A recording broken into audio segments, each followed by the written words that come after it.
Hi, it's Sarah here. How are you doing? I hope you're having a good day.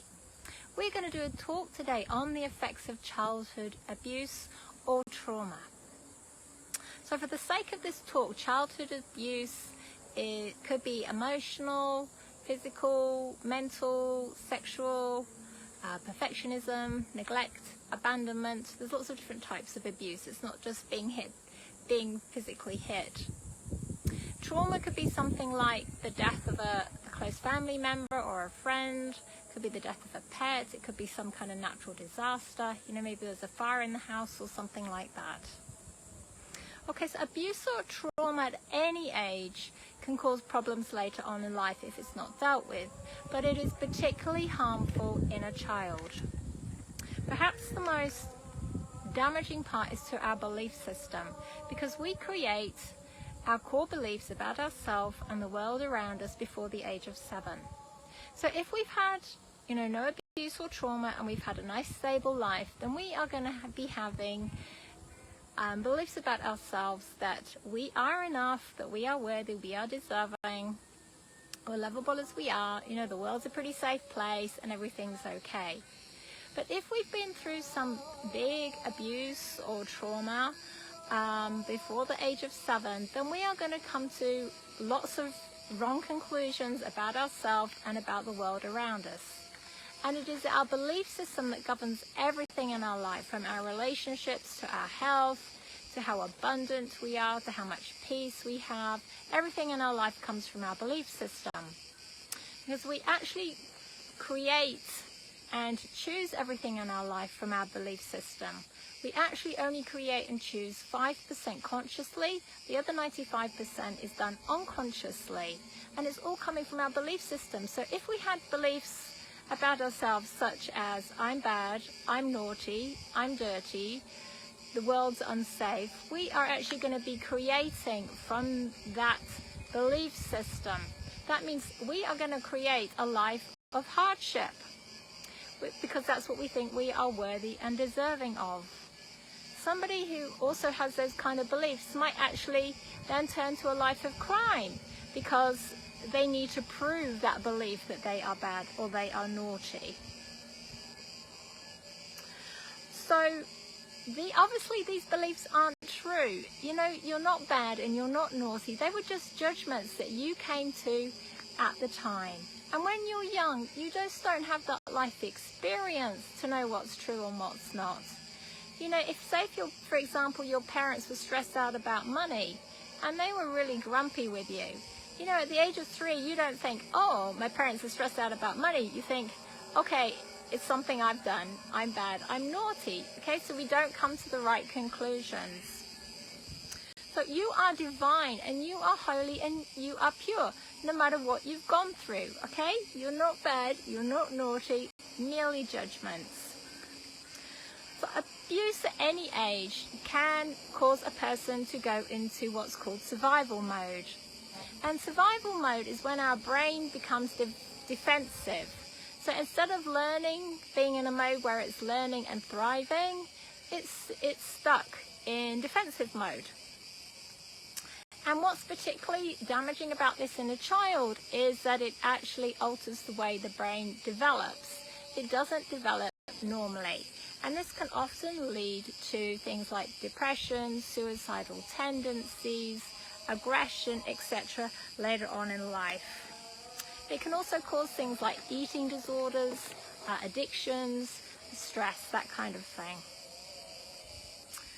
So when you're in defensive mode, that is, you're in fight, flight or freeze, it also affects your physical body.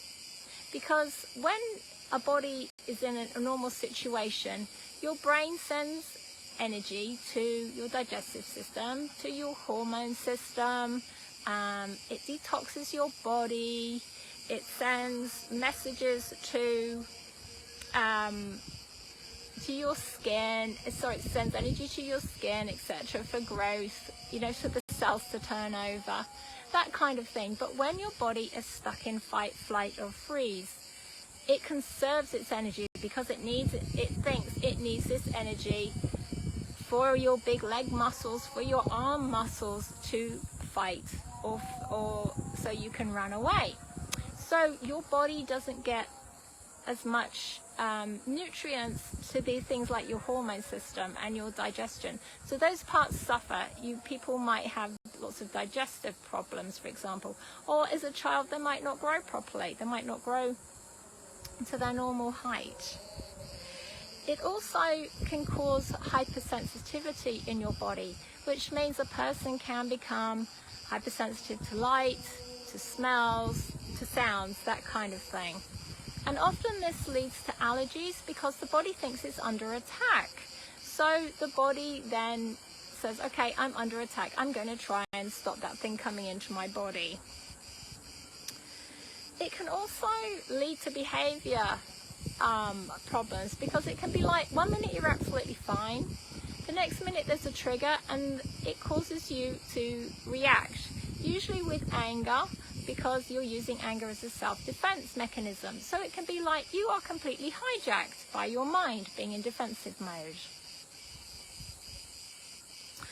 So when you're in defensive mode, you develop certain types of coping mechanisms and behaviors. Now these are usually unconscious. You're not usually aware that you're doing them.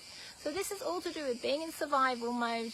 Most of them are geared towards you being safe, okay? Because when you're in survival mode, that's all you're thinking about. Not consciously, but that's all your body's aware about and your brain's aware about, is trying to keep you safe.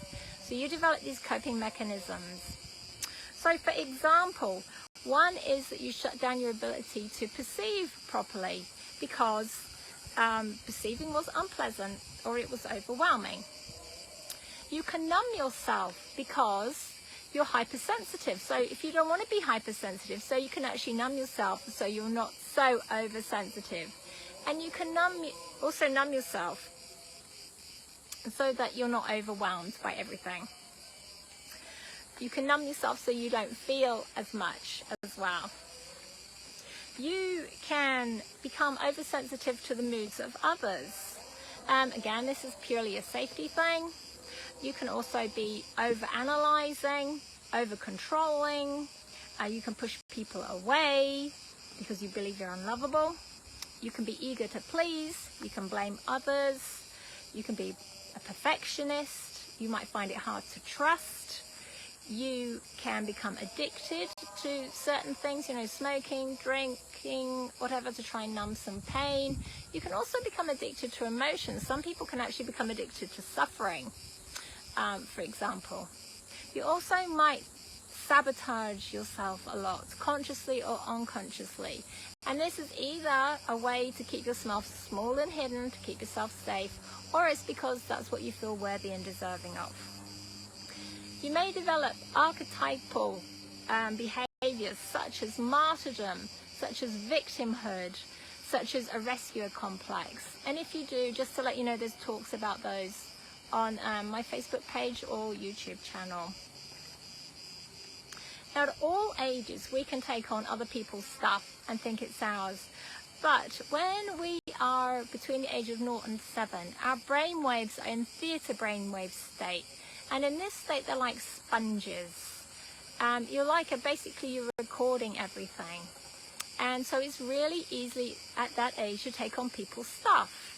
And what might happen is if your child's in an abusive situation, it may subconsciously take on, say his father was beating him. He might then take on his father's anger, so his father has less anger in a way to try and keep himself safe so he doesn't get beaten as much.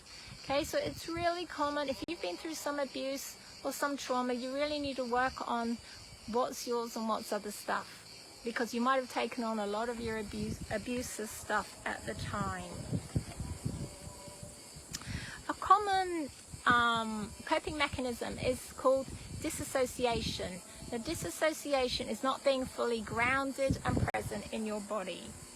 Now, you're here to you're the divine consciousness, basically, in the body. You're the mind in the body, and you're here to have a full body experience, a full human experience. But because the body doesn't seem such a safe haven, or somewhere, you might have had unpleasant experiences, you don't actually want to fully be in your body. So when some people go through abuse or trauma, they might see it as though they're floating above the body, or they're watching it as though it's happening to somebody else. But then what happens afterwards, you don't want to physically fully come back into the body.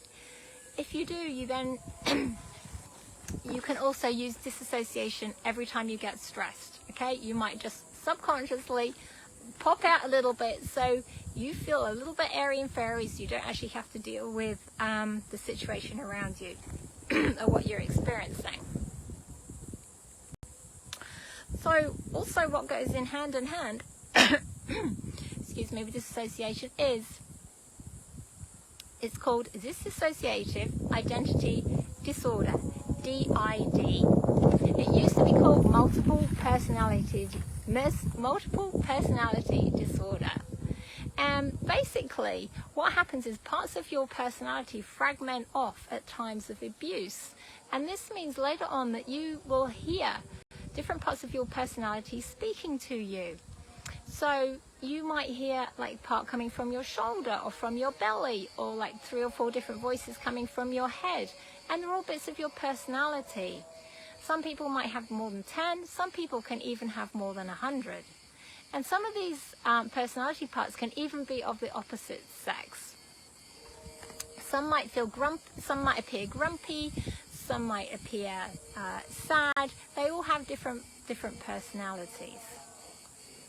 What also happens in abuse situation or trauma is that when we're in a normal situation, everything that we see and hear, etc., we file away in our subconscious mind. So we have it there as a database. Our subconscious mind is constantly flicking through our database just to make sure that we are safe. So when we're in an abusive situation or a trauma, it's overwhelming. There's too much data coming in, and your brain and your mind are both screaming, get out of there, or, you know, fight. Okay, so you don't have time, or they're not, and your brain and mind aren't in the right mode to file everything away in nice, neat files. So what happens is that you actually file it away in chunks. And this means that you can't recall the event afterwards. Okay, normally if something happens to you, you can remember it because it's being filed away in a nice, neat filing system. When it's being filed away in these chunks, you can't, which is why some people go to a therapist and then can't remember what happened. They can't actually retrieve that information. Okay, so we are going to do I'm just going to run through some self-help techniques that you can use to help you. Now obviously if you can see a therapist, brilliant, but you might not be in a position to do that. But even if you are seeing a therapist, and these are techniques that you can use to help you at the time. So basically your healing needs 2 parts. You have got your mind that you need to heal, that is your belief system, and you have got your body. Okay, so your body takes 2 parts too. You have to clear the stuck emotional energy from your body, and you also need to bring your body back off defensive mode to tell it it's safe, etc. Okay, so first of all, let's talk about the mind. So when you have an emotion, or when you've got a moment, stop and be an observer. What were you thinking? What are you feeling? How are you talking to yourself? How are you sabotaging yourself? Anything that you can think of that's going through your mind, write it down and try and do this for a few weeks, and then you start to see what kind of patterns that you are running. It's very hard to change your mind if you're not actually aware of what's going on. Then use those patterns to work out what your beliefs are. Say you worked out that you had a belief that you were unsafe to change. Well, then you need to bring in many beliefs that you are safe to change. So what you could do is simply write it down, keep reading it, keep writing it. You can sing it, you can say it, you can set it as a reminder on your phone. You can set it to record on your phone at night and just have it playing on low volume. Okay, so lots of different ways to overwrite your belief system. And just to let you know, it's something that you do have to carry on for weeks or months. Okay, it's not a short thing, but it's something that you do need to do for a while. One of the best ways to do is to write a list of positive affirmations. You know, I'm smart, I'm intelligent, I'm beautiful as I am, I'm capable, I'm strong, I'm worthy, I'm deserving, I'm safe. Lots of different affirmations. Record them on your phone and then have them playing overnight on low volume. You can also hypnotize yourself.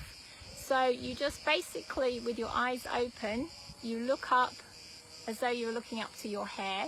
You take in several deep breaths, then you shut your eyelids with your eyes rolled up. And then you can just let your eyes relax. And then you can just play your recording, and then you're putting yourself in theta brainwave state, which is that best state that you were as a young child for you to take on the new beliefs. You can also do lots of self-praise. So, you know, as you're going for a walk or something, tell yourself, you're an amazing being, you're divine, you're worthy, you're deserving, okay? The more you can do that, the more you're going to overwrite your belief system. For your mind also, you need to release judgments of what's happened to you. Okay, so you are the divine consciousness, and you came here to earth to have lots of different experiences for your healing, for your learning, for your growth. The more you can let go of those judgments and just know that everything is a neutral experience, the easier it will get. Because it's when we have these judgments, then we create all those conclusions and create the wrong beliefs that I'm bad, I'm naughty, etc. Also, when you know everything's just a neutral experience, it becomes much easier to forgive. To either forgive yourself or to forgive others. And forgiveness is so important. Know that everything that's happened to you, you have always done your best with, okay? You've always done your best. No matter what you've done your best based on your belief system, based on your wisdom, and based on your conditioning. That is the way you've been brought up. Another thing is to know your divinity, okay? Knowing you are the divine consciousness in the mind is really freeing. One simple way is just to start noticing the divine in everything else, and then find the divine in you. But if it's something you want to something you want to look at, there is a talk on it on my Facebook page and YouTube channel. You can also send golden light and joy to your mind. Send love, golden light and joy to your mind. So you can breathe it in and just send it to your mind, and that's going to start healing your mind. Inner child work, one of the most important things you can do. Say you were abused at age 4. You are going to imagine you sitting on your lap aged 4, and you are going to tell that 4-year-old how safe they are, how much you love them, how worthy and deserving they are, how beautiful they are. Because that 4-year-old is stuck in that energy of whatever it went through at the time. So that 4-year-old is stuck in fear, in shame, in self-disgust, whatever it is that happened, panic. Okay, so they need reassuring that they are safe, reassuring that you love them, that they are significant, that they matter, that they're being heard. Okay, because it is this 4-year-old that is going to keep sabotaging you, that's going to keep you stuck. But when they are healed, they become a huge gift to you. So it is something that's really important. Now, it's not an instant thing. It's something you're going to have to keep going on with. And what eventually will happen is that you will hear your negative self-talk turn into positive self-talk. So you might be hearing lots of negative self-talk about how it's unsafe to do something. When you've got your inner child, you know, you've been hearing your inner child, you're going to start to hear, it is safe for me to do this. Okay? So it is something that's really going to change your life. It's really important. If you do the archetypes, I can't remember whether I just said it before, there are talks on my Facebook page. Victim 1, persecutor, rescuer, and martyrdom. You can ask God, like once a week, say, God, please can you return all parts of my personality to me, cleansed and healed, and try and integrate them as much as possible, please. You can also, when we're through some go through some kind of trauma, bits of our energy splinter off as well. So you can also just say to God once a week, God, please return all parts of my energy to me, cleansed and healed, and integrate them in the best possible way. Every day you can ask God or the angelic realm or Jesus for the highest healing possible. Do things like watch the Good News channel. You know, your body believes everything that you say and everything it hears and sees as true. So you can put that to the test if you like. You can imagine sucking on half a lemon and you will start to salivate because your body believes you're sucking on a lemon and it's producing saliva to stop your teeth enamel rotting. So watch something like the Good News channel. You know, don't bombard yourself with watching all the fearful things that are going on in the world. Okay, try and bring as much joy and love into your life so your body can start to come off defensive mode. Same with social media. You know, don't read posts that are going to make your body afraid. Set lots of boundaries. Have healthy boundaries. You know, it is not okay to be a doormat. You are worthy and deserving, and you are God in human form. You don't need to be a doormat, okay? So learn how to put some healthy boundaries down. If you find you do dissociate, come out to nature, do lots of earthing and grounding.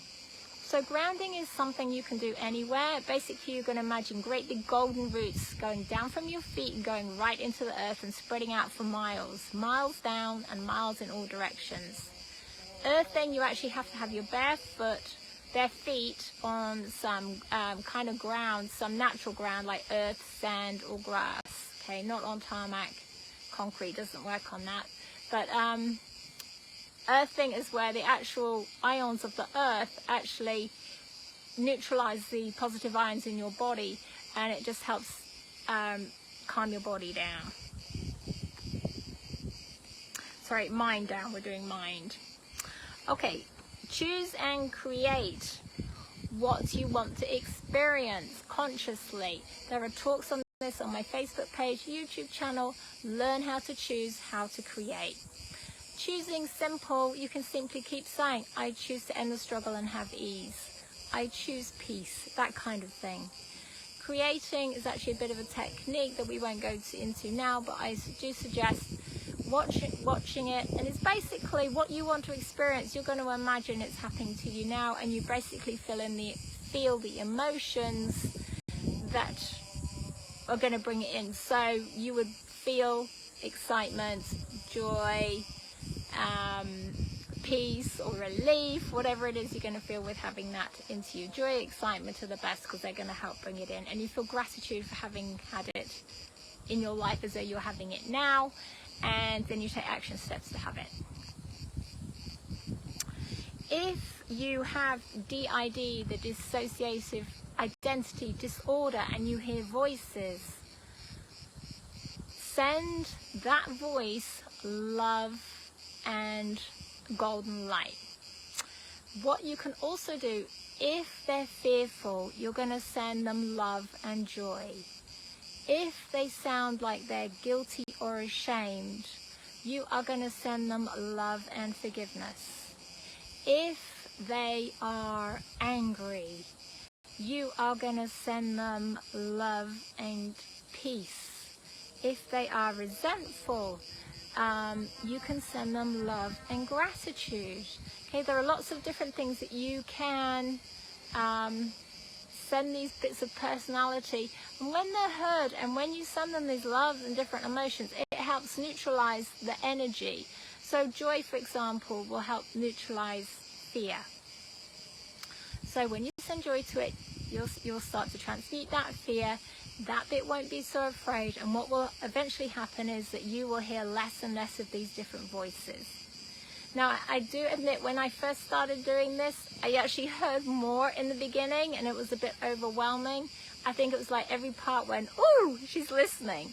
Okay, so just be prepared for that, but just know after a while it does get better, and you just start slowly to hear less and less. Okay, self-love, self-forgiveness, self-compassion, so important. Okay, if you can't do it to yourself, do it to your inner child. If you find it hard doing it to your inner child, imagine it's somebody else's child. Okay, so you might feel angry towards your inner child at the beginning. So if that's the case, imagine it's somebody else's child. If you don't feel like you're forgiving yourself or you love yourself, just imagine breathing it in at the beginning. Just breathe in self-compassion, breathe in self-forgiveness, breathe in self-love. Okay, so your body, you need to calm down your body. Take it off defensive mode. So one of the things you can do is clear the stuck emotional energy from your body. Okay, so when you go through some kind of trauma or abuse system, all that fear, all that resentment, all that anger, all that panic, the guilt and the shame gets locked into the cells of your body. So you have to get it out of there. So one thing you can do is when you feel an emotion, you simply say, this emotion of, say it's fear, this emotion of fear, I feel it, I honor it, it's not me and it's not mine, angels please take it away. And that's going to start releasing it from your body. Now you have to know it's not real and it's not yours, okay? It is simply an illusion. It was created by your body, created by your ego, created by your judgments, not the real you. The real you is the divine consciousness in the body that knows everything is a neutral experience. The ego created the judgments. Your ego created the guilt, the shame, the fear. It's stuck in the cells of your body. The body feels it's real, and the body reacts to it. So you pick it up, you think it's real, but it's not. It's not yours. It's coming from your body and coming from your ego. So you can use that technique to help release it from your body. You can also do the breathing in the love, breathing in the golden light, breathing in forgiveness, breathing in joy, breathing in gratitude, breathing in peace, and that's going to help transmute it too. You can do lots of grounding and earthing, and that is going to help your body. You can also spend lots of time in nature, just sitting and being. You know, take a little mat or something, put it on the floor, and let Mother Earth heal you from your, send some energies up to heal you that way. Take your socks off, put your bare feet, and just sit and be. Okay, one of the best ways to take your body off defensive mode. Learn how to meditate is another one. You might find it difficult just to sit at the beginning. If your brain's in defensive, it's very hard just to kind of sit and shut your eyes because your brain is hypersensitive. It thinks it needs to stay on high alert. So you might just want to start off at the beginning, just putting on some nice relaxing music and just sit there and relax to it. You don't have to think, okay, I need to meditate, I need to switch off. Just put on some calming, relaxing music and sit to it. Shut your eyes.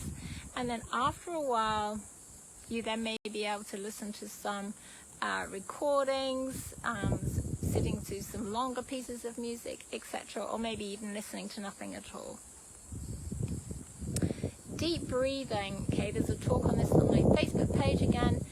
Deep breathing signals to the nervous system it is safe to relax. When we have been in some kind of abuse or trauma, when we've been through some kind of abuse or trauma, we tend to shallow breathe. Okay, so every now and again throughout the day, stop. How are you breathing? Put one hand on your belly, one hand on your chest, and you should be able to feel the hand on your belly rise first. If you're just feeling the hand on your chest move, you need to push that breath right down into your belly, and that's how you need to breathe. What you can also find is that every time you get a little bit fearful, you're actually going to be holding your breath. And what you do is you subconsciously do that as a way to keep yourself hidden. Do some massage. Now, you know, if you're a woman and you're abused, you don't want to probably go and have a massage from a burly, big man. Choose a woman, somewhere that you feel, someone who you feel safe with. If you can't afford a massage, then get a friend, get some oil. It can just be some kind, it doesn't have to be like an essential oil. You can just use a plain oil like almond oil. And you can just look on YouTube, look up some massage strokes, and you can give each other a bit of a massage. And bodies love massage. Bodies love to be touched. Okay, so massage is great. You can do some kind of body-mind linking techniques, such as Tai Chi or yoga. Okay, they're great. Cuddle your body, reassure it. Okay, so body, you are safe. Now remember when I said with the lemon, your body believes everything that everything that you tell it. So body, give it a cuddle, you know, give it a squeeze. You're safe. Our bodies absolutely love to be touched, loved to be cuddled. Even if you don't like anybody else touching you, your body would really appreciate you doing it to yourself. All right, so lots of cuddles to your body. Reassure it it's safe. There's a part in your brain called your amygdala glands, which is the part that is involved with your emotions. And your amygdala gland is stuck on overload. It's oversensitive. So a couple of good ways to bring it back down again. One is essential oils, something like lavender, neroli. There's a whole list if you go online, obviously, and look. Frankincense. Another thing is EFT or tapping. I would look this up on YouTube. Okay, lots of EFT and tapping scripts. Basically, it's tapping on various parts of your body while you're talking. Okay, now, other ways to clear the stuck emotional energy from your body. We talked about knowing it's not real. If you feel fearful, ask yourself, is my life in immediate danger? If the answer is, you know, if you're standing in a burning house or you're just about to be eaten by a lion, well, yes, it is. You need to get yourself out of there. But fear, is your life in immediate danger? Probably the answer is no. It's not yours. It's just an illusion, okay? It's not real. Keep telling yourself it's not real. Do lots of shaking your body. It's got stuck in the cells of your body. So lots of vigorous shaking. Find some music that you love to dance to. And dance like nobody's watching, okay? Lots of dancing, really vigorous dancing, lots of shaking. And also bringing in that joy, you're going to be transmuting the fear. There is a technique that God gave me, very simply. If you feel an emotion, you can say, dear God, let's do fear again. Regarding this fear, there's nothing that exists in the now apart from true love. Therefore, all other feelings are an illusion. They come from another time, place, space, dimension, or universe, and I send them back with love. And you take a deep breath in, and then you imagine them going on a pink stream of light. You can ask, and then you just say thank you. Before you go to bed, you can just say to the angels, angels, please put your energies through me and clear the stuck emotional energy from my body. You can do what's called the Christ unwinding technique, and we're just going to do that now. So this is a technique that I developed with Yeshua a few years ago, Jesus a few years ago. And what this technique does is helps rewrite your belief system, and it also helps clear the stuck emotional energy from your body. Now, it doesn't matter what religion you are, or if you're an atheist, the Christ light is just source energy. So you just shut your eyes and you just say, I call upon the Christ light to help me. And then what you're going to be doing is imagining you are reading some sentences across the inside of your forehead. So your first sentence is, I am safe to be here. And then underneath you're going to see, I am worthy and deserving of joy and ease. Now it doesn't matter about your spelling, it's your intention that counts. If you can't actually see your letters, your sentences, you're just imagining them, you just need to tell your mind, it is safe for me to see my writing, it is safe for me to see my sentences, it is safe for me to see my letters, because it might be that your mind is judging that it is not safe, so it's really hard for you to see them. If you have to imagine them at the beginning, that's fine, but it does actually work better if you actually can see them in the end. So, I am safe to be here. I am worthy and deserving of joy and ease. And then what you're going to do is see those sentences go up into your mind, and they're going to start to weave left and right, up and down, backwards and around your mind, just creating a new belief system. And as they're going around, see if you can read them. I am safe to be here. I am worthy and deserving of joy and ease. So your sentence is going up and down and around and round. And then you're just going to see your sentences spiral down through your head, down through the whole of your head, down your throat, down through the center of your chest. Reading your sentences, it is safe for me to be here. Seeing your sentences go down through the middle of your belly. I am worthy and deserving of joy and ease. Seeing your sentences spiral down through the middle of your pelvis. And then they pass out from the gap in between your legs, and they're going to spiral all the way down to the floor in the gap between your legs. So, spiraling them down towards the floor. I am safe to be here. I am worthy and deserving of joy and ease. And then when they get to the floor, you can either see them going off into the distance or going down into the ground. And then what you're going to do, see your sentences again. With your eyes shut, reading them as though they're in the middle of inside of your forehead. I am safe to be here. I am worthy and deserving of joy and ease. And this time your sentences are going to go up your left hand. So seeing your sentences go up your left hand, up your left arm, spiraling round and around over your elbow and up your left upper arm. And when they get to your left shoulder, they go across the top of your back to your right shoulder. So see them spiraling them across, reading your sentences. I am safe to be here. When you get to your right shoulder, spiral them back. I am worthy and deserving of joy and ease. And then when they get to your left shoulder, spiral them down the left side of your body.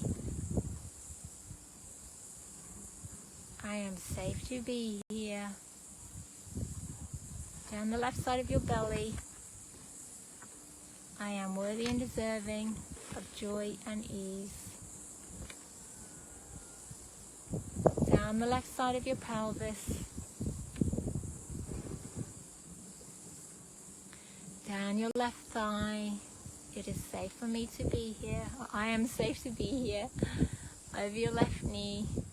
I am worthy and deserving. They go down your calf. I am worthy and deserving of joy and ease. Then seeing your sentences go over your left foot, off into the distance or down into the ground. We're just going to repeat that process. I am safe to be here. Reading your sentences. I am worthy and deserving of joy and ease. And this time your sentences are going up your right hand. See them spiraling up the right arm. Over your left elbow, right elbow, sorry. Over your right arm. When they reach your right shoulder, spiral them across to your left one. I am safe to be here. And when they reach your left shoulder, spiraling them back to your right one again. I am worthy and deserving of joy and ease. And see them spiraling down the right side of your body.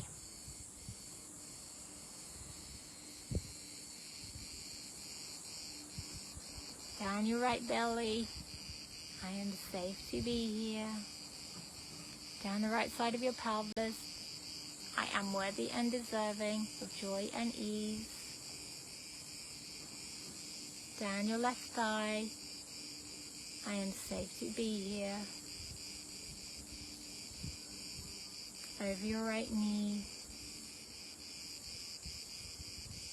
Down your right calf. I am worthy and deserving of joy and ease. Over your right foot. And going off into the ground or in the into the distance. Then again with your eyes shut. I am safe to be here. I am worthy and deserving of joy and ease. Then just sing your sentences go outwards, and you just ask for your sentences to go across all time and space, all realities and all dimensions. And then lastly, we just finish off by seeing your sentences go across your chest in beautiful big white and gold letters. I am safe to be here. I am worthy and deserving of joy and ease. We just thank the Christ light.